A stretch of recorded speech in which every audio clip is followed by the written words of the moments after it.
Bonjour et bienvenue dans l'édition du Midi et demi de ce vendredi 3 février. On commence tout de suite ce journal avec un bon plan. Deux associations proposent aux étudiants de concocter 3 repas pour seulement 3 €. Des ateliers éco-responsables pour cuisiner bio à petit prix. Et pour lutter contre la précarité étudiante, les étudiants reçoivent des conseils pour manger équilibré et local avec un budget réduit. Et pour l'occasion, Cyril Guillet a suivi un de ces 4 cours avec les jeunes de Fontenay-le-Comte.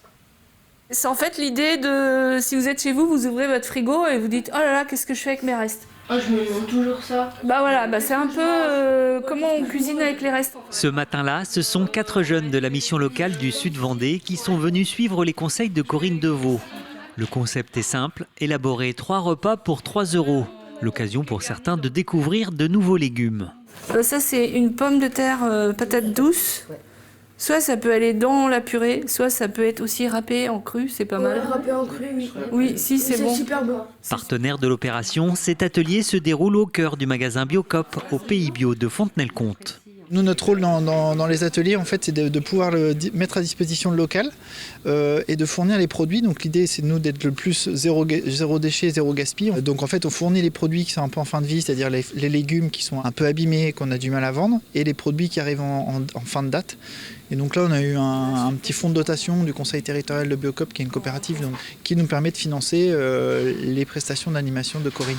Au menu aujourd'hui, ce sera du poulet, accompagné de légumes verts, d'une purée de pommes de terre et de carottes panées, d'une salade crue et pour le dessert, ce sera une salade de fruits.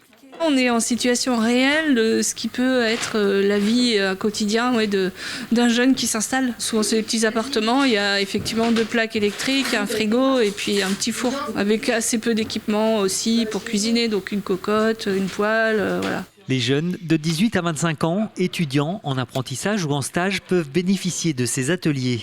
Un projet auquel la mission locale du Sud Vendée a elle aussi souhaité participer.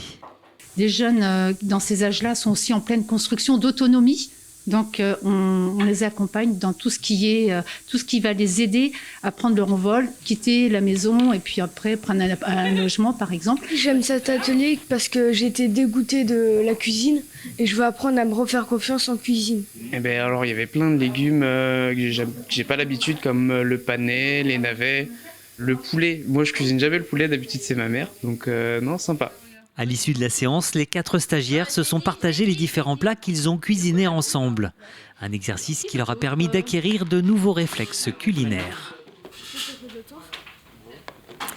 Et une 50aine de personnes se sont rassemblées devant la préfecture de La Roche-sur-Yon contre le nouveau projet de loi d'asile et d'immigration. Cette loi elle a été présentée mercredi par le gouvernement.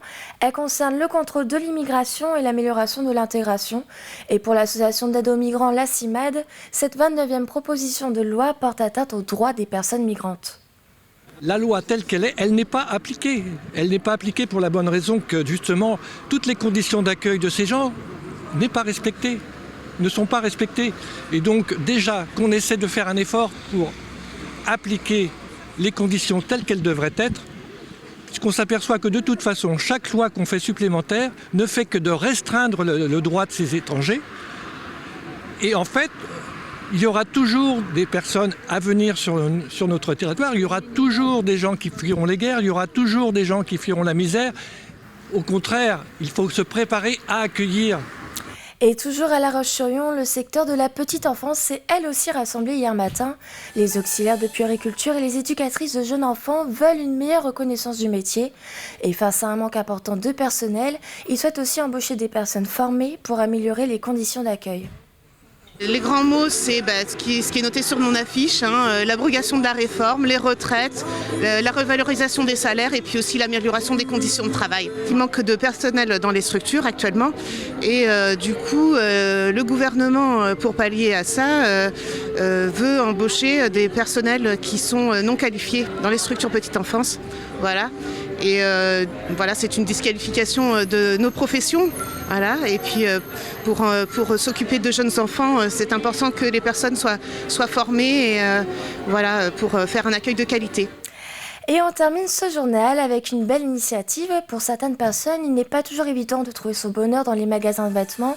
Et l'association Vendée-Formes a donc décidé de mettre à l'honneur les grandes tailles lors d'un vide-dressing qui aura lieu le dimanche 19 mars à Tresseptier. En plein préparatif, Alix Lano s'est allée à la rencontre de la présidente Francesca Chevrier qui prône l'acceptation de soi. Francesca a fait le tri dans son armoire. Lavée et repassée, elle prépare les vêtements qu'elle destine au prochain vide-dressing de l'association Vendée-Formes. Un vide-dressing pour hommes et femmes. Seule particularité, vous n'y trouverez aucun vêtement en dessous de la taille 42. J'aime la mode depuis mon adolescence. Et certaines fois, je trouvais regrettable de ne pas trouver une petite veste à ma taille.